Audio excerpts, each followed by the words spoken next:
Hello and welcome to the Discriminating Gamer. Say, why is it that Columbus, da Gama, Cortez, and Pizarro didn't like to play poker? Because they could never beat the Straits of Magellan. Ladies and gentlemen, today we're going to go ahead and take a look at the Guild of Merchant Explorers from AEG.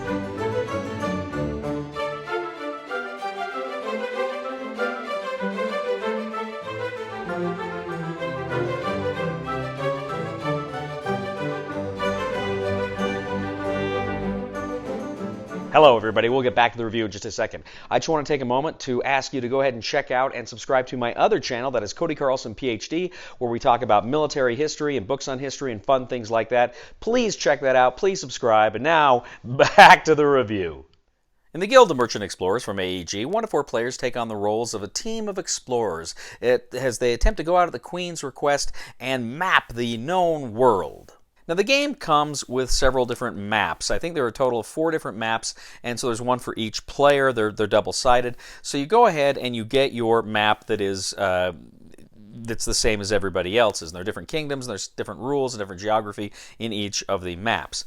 But essentially what's going to happen is you get that out in front of you. You take a number of cubes and villages that you'll be placing later.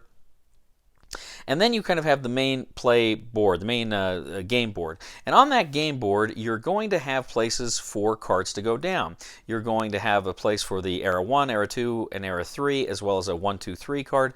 And you are also going to have different kinds of terrain symbols that are going to be at the top of that game board. So at the beginning of the game, you're going to go ahead and you're going to get these treasure cards, shuffle them, put them to the side. You're going to have these investigate cards and put them off to the side. And you're also going to have these explorer cards, which are really kind of the heart of the game. What you're going to do at the beginning of the game is you have shuffled the Era 1 card in with the Explorer's card, and you're going to start drawing the Explorer's card. So you draw an Explorer card, and these Explorer cards have specific geographic areas that you can place cubes in.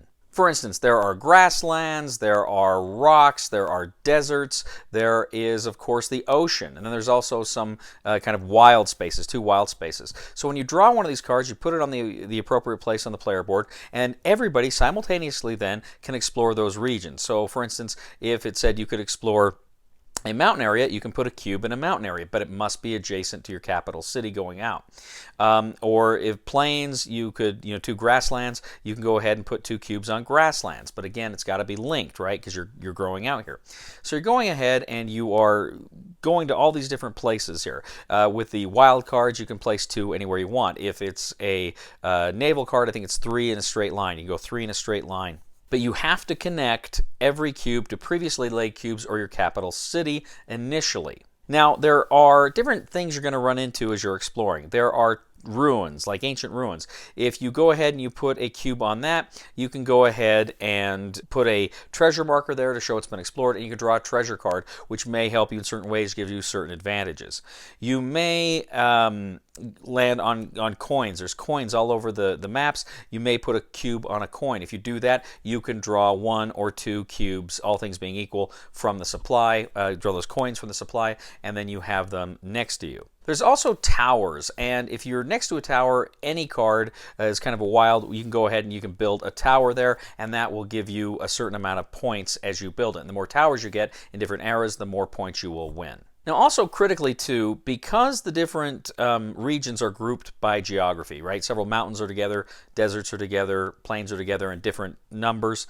If you have a cube in every one of those places, then you can remove one of the cubes and place a village. Now, a village is important because in subsequent turns, you can explore either from your capital or from a village. It's a way to kind of save your progress, as it were, as you continue to build out. And there's going to be some other advantages along the way. And when you build more villages, you get more money based on the era. Now, if you draw the era card, the era 1 card, what's going to happen is each player gets dealt 2 investigate cards. Now, these are special movement cards that will be unique to you. You get 2 of them, you select which one you want, you discard 1, and you put 1 down next to the era 1 part of your board. Now, you've got that in the era 1 part of your board. And then in subsequent times when they draw the Era 1 card, you look at that Era 1 and you can do that specific movement that nobody else can do, just you. Now, you can also create trading routes. Essentially, there are some kind of towns, some cities on the board, and they have a number next to them. Well, what you do is if you can link 2 of those, you've got cubes on each of those cities and there's a link in between them, you can essentially create a trading route. Essentially, you times those numbers together, and the numbers times, that gives you that many coins, and then you place kind of a trading route on one of those cities. You pick which one you place it on, and now you cannot link to that city anymore, but you can still link to the other city. So that's another way you can get points in the game. Now, at the end of the era, you're going to do certain things. First of all, you're going to go ahead and you're going to get rid of all your cubes. Your villages remain, but your cubes go back to your supply. Now, as I say, you go ahead, you remove your cubes, but you leave your villages behind. You leave any treasures that you've discovered, the treasure tokens, to show you've already discovered it.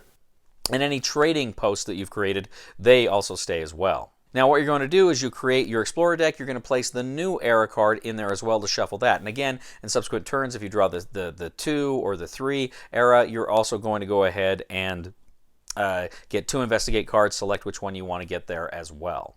In the last era, you've got the 1, 2, or 3. That card's going to come out, meaning you can choose which one you want to do, which means you can essentially do one of those special moves twice. Now, throughout this game, as you're going off, as you're exploring, each map has unique goal cards. You will have selected 3 of the goal cards at the beginning of the game, and the first player to accomplish whatever that goal is, build in certain regions, create this many of that or the other, the first person to do it will get the bonus, and that's a lot of coins.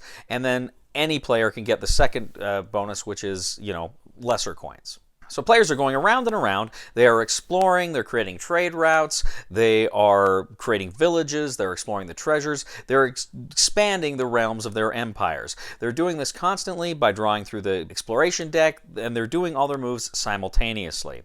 Now, this goes on for 4 eras. At the end of the 4th era, players look at their coins, they add them all up, and whoever has the most coins wins! The Guild of Merchant Explorers. So the Guild of Merchant Explorers, this is a game that I thought looked pretty interesting. AEG sent it to me, and I thought, oh gosh, that looks like that could be kind of fun. I'm always kind of excited with kind of maps and stuff like that. I like it, and this just looks cool. I like the aesthetic of this game. It reminds me a lot of the Tempest games, like Dominaire and Courtier, that are no longer with us. But they're great games, and it kind of had a feel like if this had been printed 10 years ago, this would have been a Tempest game. So I really like the aesthetic of the game. I like the different maps, and there's some choices there for what you're going to play. And I like games, like I say, maps, not just maps, but I like games of exploration. This game has a real 4X feel to it. Now, it is not a 4X game. This is not a 4X game, but it kind of almost scratches that itch. It almost kind of feels like it.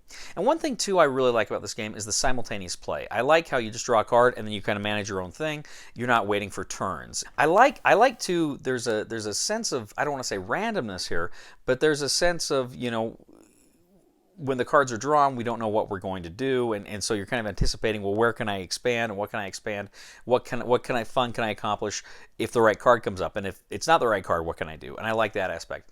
I really like the treasure cards, because the treasure cards give you some fun and unique and interesting things, and then, of course, the different investigate cards that give you this unique special movement. That's the spice and sugar that really kind of helps to make it so we're not all just doing the exact same thing. So I was with George and Holly and Duffy, and we kind of got started late. We played Whirling Witchcraft from AEG.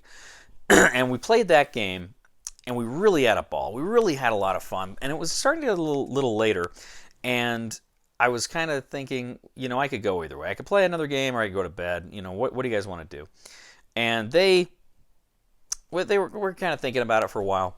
And Holly said, I drank 2 Dr. Peppers or something. I'm wired. Let's play another game. And they said, yeah, let's play another game. So we got this to the table, and it's looking complicated. It's getting late, and I'm like, I don't know. But once you got it set up and go, oh, this happened. Oh, it was surprisingly easy to learn. Surprisingly easy to learn. And it's not a long game, right? It plays about an hour or so. And so we're playing this game, and we're like, oh my gosh. Oh, yeah, this is great. This is great. This is great. And we fell in love with it. We felt like this game was fantastic. Everybody, it was a huge hit with all of us. And it was one of those things where it was a night where it was just a high because we played 2 new games, and they were both phenomenal. We really liked Whirling Witchcraft, and we really liked Guild of Merchant Explorers. So it was really, really a fun night. So needless to say, I love this game. I think it's a phenomenal game. I only have one real criticism here, and it's a criticism that can easily be dealt with on a future expansion. And that is, the game does feel, it's got a little bit of the group solitaire thing going on, where we're all doing our own thing, just kind of trying to be vaguely aware of what other people are doing, but just trying to do our best. And I wish there was a little bit more in the way of interaction here. I wish what this game, I think, really needs, as good as the game is, what this game really needs is some take that. It needs some way of influencing or screwing over other people. There needs to be maybe some kind of card thing, or maybe it's a treasure or something where you can, I don't know, remove some of your opponent's cubes, or maybe there's an earthquake that destroys a village, or something like that you can inflict on somebody, or maybe some kind of a trade. Maybe I can, and I don't know what you trade the cards, or maybe I could trade some of my movement for something you've got, or there needs to be some. I shouldn't say there needs to be, because it's a good game without that, but I really felt like that's what it was missing. I'd probably, on Board Game Geek, I'm probably going to do an 8 out of 10 on this game. It probably would have been a 9 if it had had a little more interaction. Maybe a 10. But I really like this game. This game is great. It's first rate. I hope they do expansions. I can't wait to see what they do with it. Big fan of Guild of Merchant Explorers. I highly recommend it. Recommendation for the discriminating gamer, buy it. Thank you once again for joining us today on The Discriminating Gamer. As always, we ask you to please leave a comment for us on YouTube, on Board Game Geek, on our Facebook page, or on thediscriminatinggamer.com. We'd ask you to please like us on Facebook, subscribe to us on YouTube, and follow us on Twitter. I'd also ask you to check out my other channel, that is Cody Carlson, PhD, where we talk about military history and books on history and fun things like that. Please check it out. Please subscribe. And I'd ask you to please give a thumb to this video on Board Game Geek. That helps us out a lot as well. Ladies and gentlemen, there's one thing that explorers and couch potatoes both have in common. They're both searching for the remote. Please somebody help me on my feet again. And I don't know where I'm going, and I don't know where I've been. Please somebody help me on the solid ground. It's a long time, and I'll be dying. Once a year I wind up in the band. Shakespeare, you devil.